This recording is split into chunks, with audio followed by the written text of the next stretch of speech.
नमस्कार, मैं हूं मृत्युंजय कुमार झा और अगले आधे घंटे तक कमोडिटी मार्केट पर आपके सवालों का सबसे बड़ा मंच तैयार है। अगर आपने कमोडिटी में ट्रेड किया है या फिर नया ट्रेड करना चाहते हैं, जानना चाहते हैं कि आपके लिए कहां पर कमाई के मौके बनेंगे, तो आप सवाल पूछिए। नंबर आप नोट कर लें 02223001634। इसके अलावा आप 02223001635 पर भी अपना सवाल पूछ सकते हैं।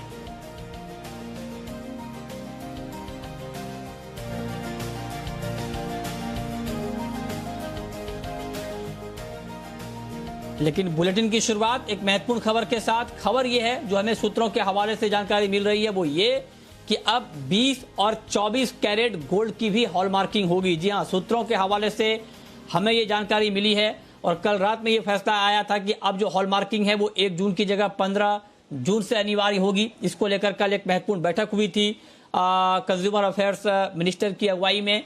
आज भी बैठक चल रही है, एक कमेटी बनाई गई थी कल की बैठक में और उस कमेटी की बैठक इस वक्त चल रही है। हमें जो हमारे सूत्र बता रहे हैं वो ये कि पहले 22, 18 और 14 कैरेट गोल्ड की हॉलमार्किंग को मंजूरी मिली थी। अब इसमें 2 और जोड़ दिए गए हैं, 20 और 24 कैरेट गोल्ड की हॉलमार्किंग भी होगी, ये हमारे सूत्र बता रहे हैं। हालांकि आधिकारिक ऐलान इसको लेकर के होना अभी बाकी है।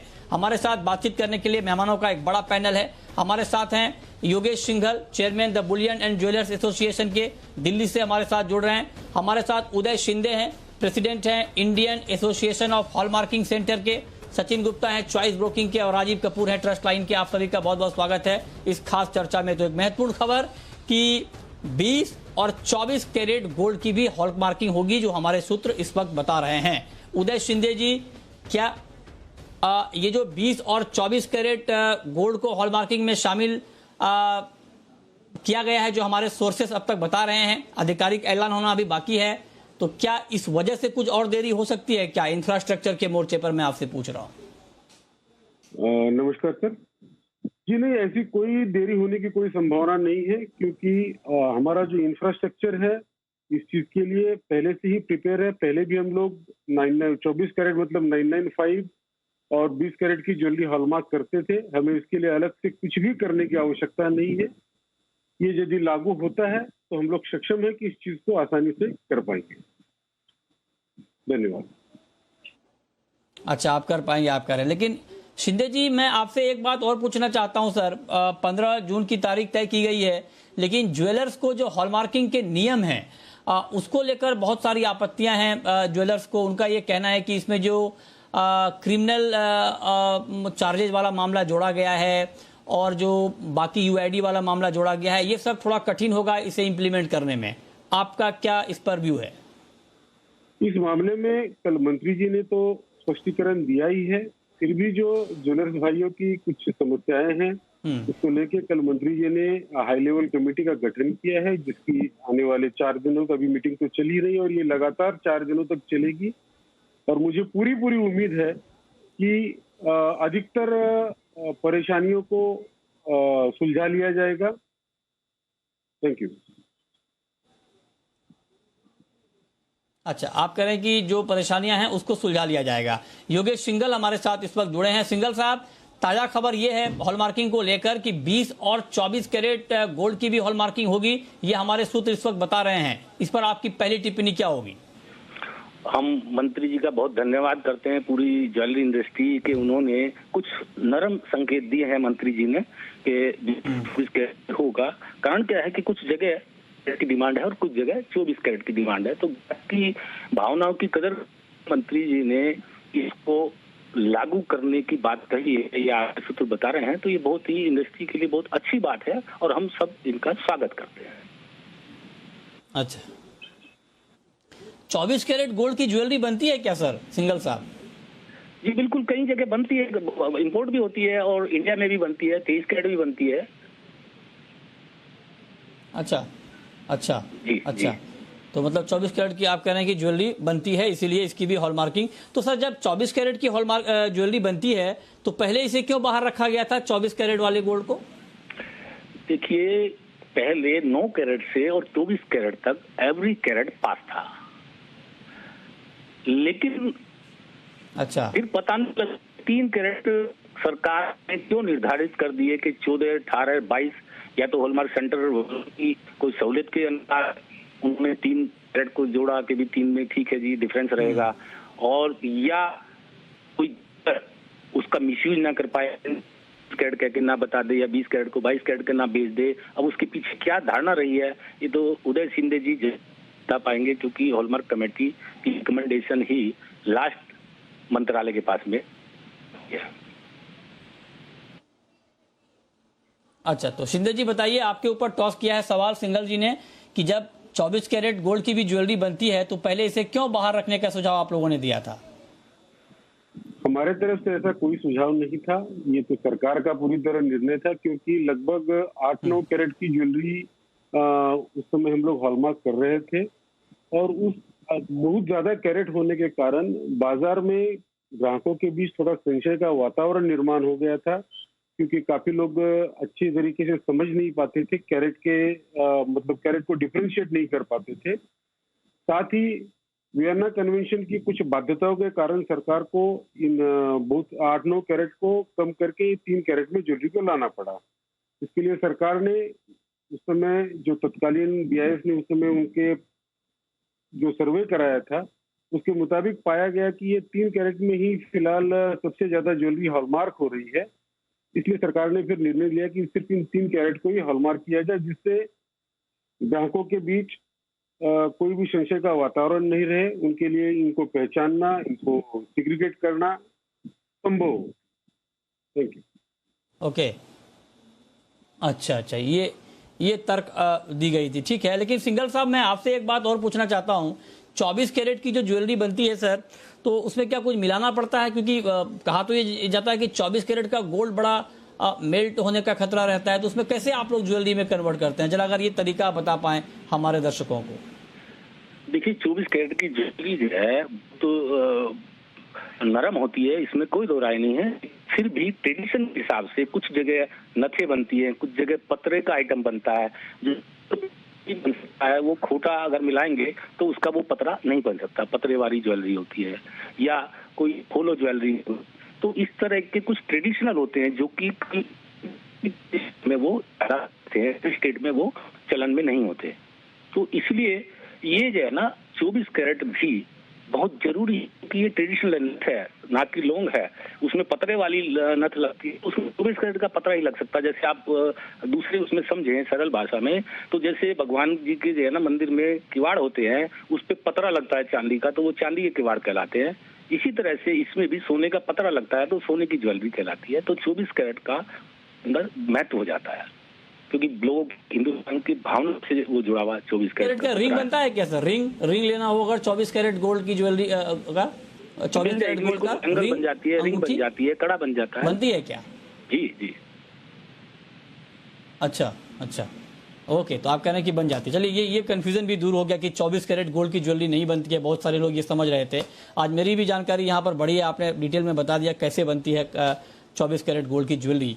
लेकिन अब अगला सवाल शिंदे साहब ये है कि 15 जून से हॉलमार्किंग अनिवार्य करने को लेकर क्या पर्याप्त इंफ्रास्ट्रक्चर, पर्याप्त हॉलमार्किंग सेंटर देश में मौजूद हैं? एक साथ पूरे देश में ये लागू हो पाएगा या एक साथ लागू करना संभव नहीं होगा? इस पर क्या टिप्पणी सर आपकी, शिंदे साहब? जैसा कि मैंने पिछली बार भी बताया था कि अभी मौजूदा जो इंफ्रास्ट्रक्चर या हमारे जो मौजूदा हॉलमार्किंग सेंटर है, ये पूरी तरह कैपेबल है कि 15 जून से हॉलमार्किंग कंपलसरी होता है। तो जो भी वर्कलोड आएगा उसको हम लोग आसानी से उठा पाएंगे, क्योंकि अभी फिलहाल यदि हम लोग इस कोविड के पीरियड को छोड़ के उसके पहले का कालावधि भी यदि देखें तो हमारे सेंटर मुश्किल से 25% की अपनी कैपेसिटी के 25% से ही काम कर रहे हैं। मैंडेटरी होने के बाद वर्कलोड बढ़ेगा, बढ़ने के बावजूद भी हम लोग इससे आसानी परेशानी झेल पाएंगे। साथ ही हमारे एसोसिएशन की तरफ से हम लोग एक हेल्पलाइन नंबर भी जल्दी शुरू करने जा रहे हैं, जिससे लोगों को लाइसेंस की सुविधा होगी, लाइसेंस की जानकारी लेनी है तो भी हमारे एसोसिएशन की हेल्पलाइन से दी जाएगी। साथ ही सेंटर की उपलब्धता या उनका नजदीकी हॉलमार्किंग सेंटर कौन सा है या उनसे संपर्क करा देने का काम, ये सारा काम हमारे एसोसिएशन की हेल्पलाइन से किया जाएगा, जिससे ज्वेलर्स भाइयों को कम से कम असुविधा हो। Thank you. अच्छा, तो आप करें कि आपकी तरफ से पुख्ता इंतजाम किए गए हैं। एक सवाल सिंगर साहब मैं आपसे पूछना चाहता हूं कि क्या आप लोग तैयार हैं, क्या दिल्ली में जो आपके ज्वेलर्स हैं, जो आपके मेंबर हैं, वो लोग तैयार हैं 15 जून से हॉलमार्किंग शुरू करने के लिए? हम 1 जून से भी तैयार हैं, हमें कोई परेशानी नहीं है इसमें। हमारे को कोई रॉकेट, हमारे को जो प्रैक्टिकल प्रॉब्लम है वो प्रैक्टिकल प्रॉब्लम हमारी जितनी जल्दी सुलझा देंगे, हम उसी टाइम से ही हम प्रिपेयर हो जाएंगे मैंडेटरी हॉलमार्क के लिए। 2 प्रॉब्लम जो है ना मेन हमारे को, जो मैं समझ पाया हूँ, 2 प्रॉब्लम इंडस्ट्री से आ रही है, क्योंकि मेरी बात बॉम्बे भी हुई है, कलकत्ता भी, मद्रास भी।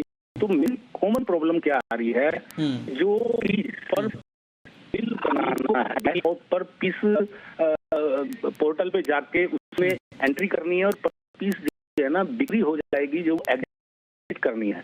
तो उसमें जो समय का हमें नुकसान है और जो हमें मेन पावर लगानी है, हमें उसकी समस्या ज्यादा आ रही है। हमें कोई समस्या नहीं, हम तो चाहते हैं कि जो हमारा लेबर रोजगार बढ़ेगा, ज्यादा लोगों को रखेंगे आप। देखिए रोजगार तो बढ़ जाएगा, लेकिन हम लोग भाग जाएंगे, क्योंकि हमारा मार्जिन रोजगार तो बढ़ेगा सर।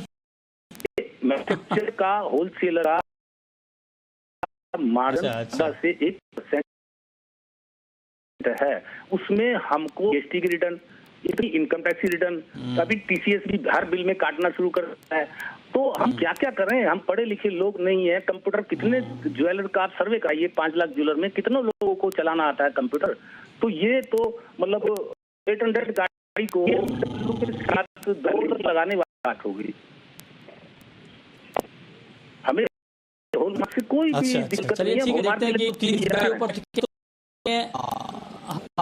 ठीक है, ये मुद्दे उठाए जा रहे हैं। 3 बैठकें इस हफ्ते इस मुद्दे पर होनी है। एक बैठक तो अभी चल रही है, एक गुरुवार को बैठक होगी, एक शनिवार को बैठक होगी, और देखते हैं कि इन बैठकों में क्या फैसला होता है और क्या इसमें बदलाव होता है। जो नियम हॉलमार्किंग के तय किए गए हैं, इसमें क्या कुछ बदलाव होते हैं, वो खबर भी हम आप तक पहले पहुंचाएंगे। बहुत शुक्रिया सिंगल साहब आपका और उदय शिंदे जी आपका हमारे साथ इस खास चर्चा में जुड़ने के लिए, बताने के लिए कि क्या कुछ हुआ है और आगे होने वाला है।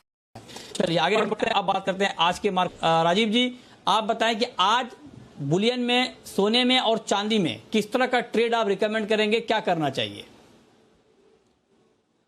गुड इवनिंग मृत्युंजय जी। देखिए सोने चांदी में निचले स्तरों से एक अच्छी शानदार रिकवरी देखने को मिली है, और अभी एक फिलहाल जो आधा पौना घंटा पहले एक करेक्शन आया था, वहां से बाजार फिर से ऊपर की तरफ जाना शुरू हुआ है।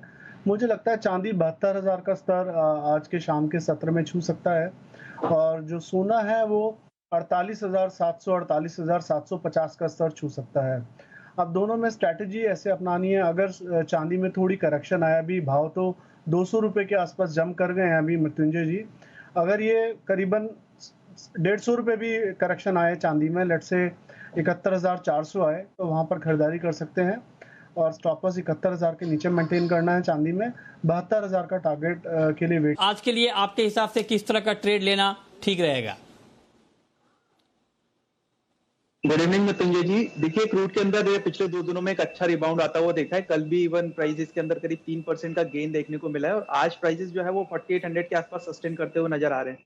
हमें लगता है आज के ट्रेडिंग सेशन में करीब करंट मार्केट प्राइस से एक बाय पोजीशन इनिशिएट करना चाहिए। डाउन साइड में 4745 का एक स्टॉप लॉस रखना होगा, और अप साइड में 4890 4890 रुपए तक के टारगेट जो है वो क्रूड में देखने को मिल सकते हैं। ठीक है, चलिए अब शुरू करते हैं सवाल और जवाब। पहला सवाल है कैलाश चंद्र मोदी का, सदलपुर से हैं हमारे साथ। पूछिए कैलाश जी। सर एल्युमिनियम और लेड दोनों में 10-15 दिन में क्या ट्रेड रहेगा, लॉन्ग का रहेगा या शॉर्ट का रहेगा? 10-15 दिन में एल्युमिनियम और लेड का ट्रेड आप जानना चाहते हैं। बताइए राजीव जी, अगले 10 से 15 दिनों में एल्युमिनियम में और लेड में 10 से 15 दिनों के लिए किस तरह का ट्रेड लेना चाहिए? मृत्युंजय जी देखिए, एल्युमिनियम में हमने एक 20 रुपए के आसपास की एक गिरावट देखी है ऊपरी स्तरों से। 205 के हाई से फिसल कर एल्युमिनियम करीबन 185 के स्तर तक नीचे में आया है। मुझे लगता है अगले 10-15 दिन का बताना मेरे लिए काफ़ी मुश्किल रहेगा, बट अगले 4-5 दिन के लिए मुझे ऐसा लगता है एक रिकवरी आ सकती है इसमें। बाज़ार 185 के स्तर से थोड़ा रिकवरी का संकेत दे रहे हैं। तो एक बार 190, 192 तक का स्तर इसमें एल्युमिनियम में देखने को मिल सकता है अगले 3-4 दिनों के अंदर। और दूसरा कमोडिटी लेड है। लेड में देखिए उतनी बनस्पत उतनी गिरावट नहीं देखने को मिली जितनी एल्युमिनियम में देखने को मिली है, परंतु लेड में एक महत्वपूर्ण स्तर को ब्रेक किया है 170 रुपए के। तो अगर बाजार 170 के आसपास आए, 171 के आसपास आए, तो इसमें बिकवाली करी जा सकती है। स्टॉप लॉस रखना चाहिए 173 रुपए का, और नीचे में मैं समझता हूँ 166, 165 तक के स्तर लेड में देखने को मिल सकते हैं। ठीक है, अगला सवाल है राहुल का, मुजफ्फराबाद से हैं हमारे साथ। पूछिए राहुल जी। सर मैं राजीव कपूर जी से पूछना चाह रहा हूँ इंट्राडे के लिए। मैंने आज निखिल 1237 रुपए में 10 लोट सेल किए हुए हैं और गोल्ड भी 350 में सेल किए हैं सर 2 लोट। तो इसमें क्या स्टॉप लॉस लगाया जाए, क्या किया जाए? बताइए राजीव जी। देखिए निकिल में 1260 का एक इम्पॉर्टेंट रेसिस्टेंस है। अगर बाजार 1260 के स्तर के ऊपर सस्टेन करता है निकिल का, तभी अपनी शॉर्ट पोजीशन से एग्जिट करें। अदरवाइज मृत्युंजय जी ऐसा लगता है कि जो रिकवरी है निकिल में, ये एक शॉर्ट कवरिंग है और ये शॉर्ट कवरिंग थोड़ा और बढ़ सकती है। तो ये 1270 के आसपास फिर से शॉर्ट पोजीशन को बिल्ड कर सकते हैं और वहां पर ये फिर स्टॉप लॉस जो मेंटेन करके चलें, करीबन 1285 का करके चलें निकिल में। और दूसरी कमोडिटी आई थिंक गोल्ड है। गोल्ड देखिए मृत्युंजय जी पूरा एक रेंज में ट्रेड कर रहा है। अगर मैं ट्रेंड की बात करूं तो पिछले 3-4 दिन से कोई ट्रेंड नहीं है। बाजार नीचे में करीबन 48,200 पर सपोर्ट लेता है और ऊपर में 48,800, 850 के आसपास रेसिस्टेंस लेता है। तो इसी बीच में ट्रेड कर रहा है। अगर क्लोजिंग बेसिस पे 48,800 के ऊपर बाजार चलता है, तब इनको अपनी शॉर्ट पोजीशन से जरूर निकल जाना चाहिए। अदरवाइज काफ़ी चांसेस हैं कि एक बार नीचे भी देखने को मिल सकता है कल के सत्र में या कल शाम के सत्र में। अभी तो बाजार आज के सत्र में ऐसा लगता है कि एक बार 48,700, 750 को ऊपर में टच कर सकता है। ठीक है, रोहित हैं हमारे साथ मुंबई से। पूछिए रोहित जी।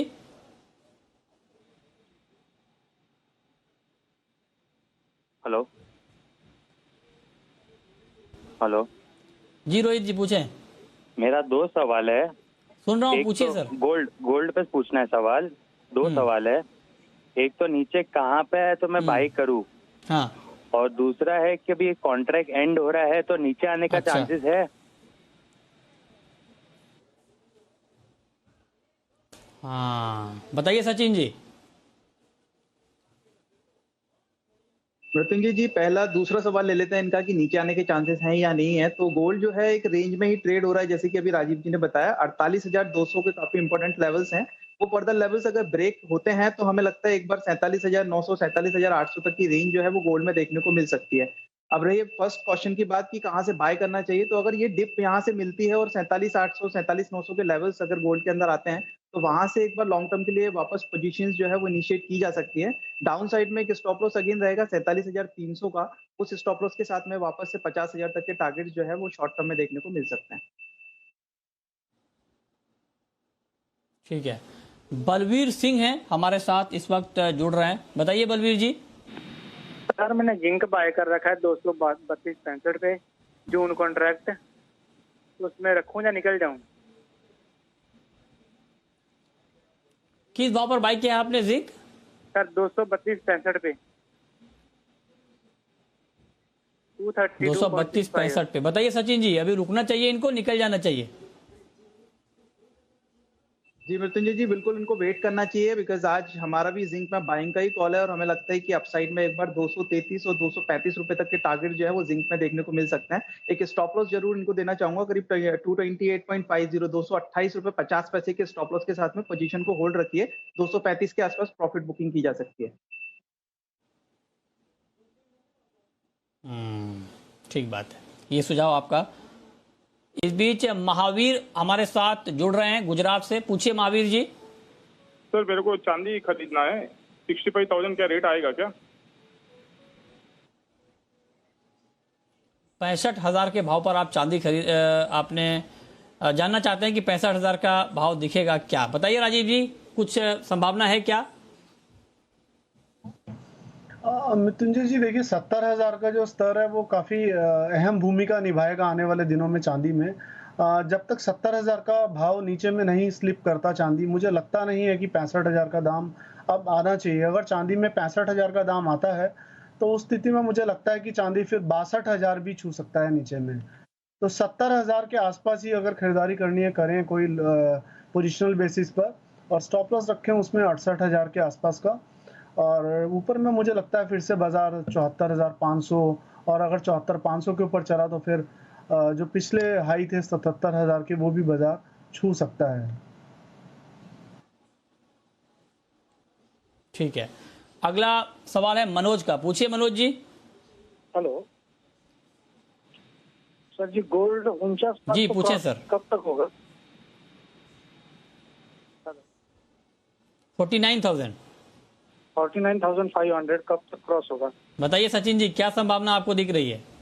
49,500 की संभावना कुछ है क्या? मृत्युंजय जी, हाँ मृत्युंजय जी बिल्कुल संभावना तो है, लेकिन हमें लगता है कि थोड़ा सा टाइम लगेगा, बिकॉज जब तक ये रेंज ब्रेक करके गोल्ड फाइनली 48,800 850 के ऊपर सस्टेन नहीं करता है, तब तक अभी 49,500 की पॉसिबिलिटी नहीं लग रही है। बट हाँ, जैसे ये रेजिस्टेंस ब्रेक होते हैं तो फिर उसके बाद में मान के चलिएगा कि विद इन अ वीक यानी एक हफ्ते के अंदर जो है वो 49,500 के लेवल्स जो है वो देखने को मिल सकते हैं। ठीक है, और अब वक्त है रैपिड फायर राउंड का।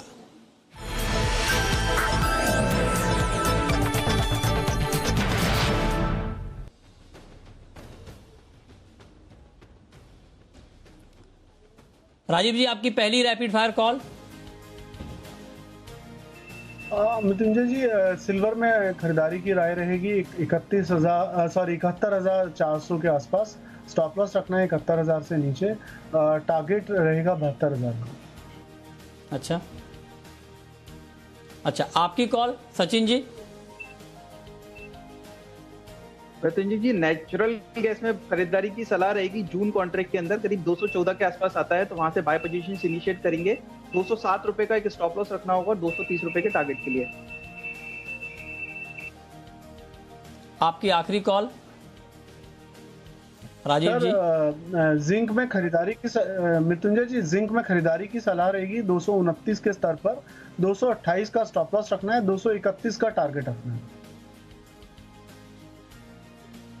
ठीक है, बहुत शुक्रिया राजीव जी आपका और सचिन जी आपका हमारे साथ इस खास चर्चा में जुड़ने के लिए।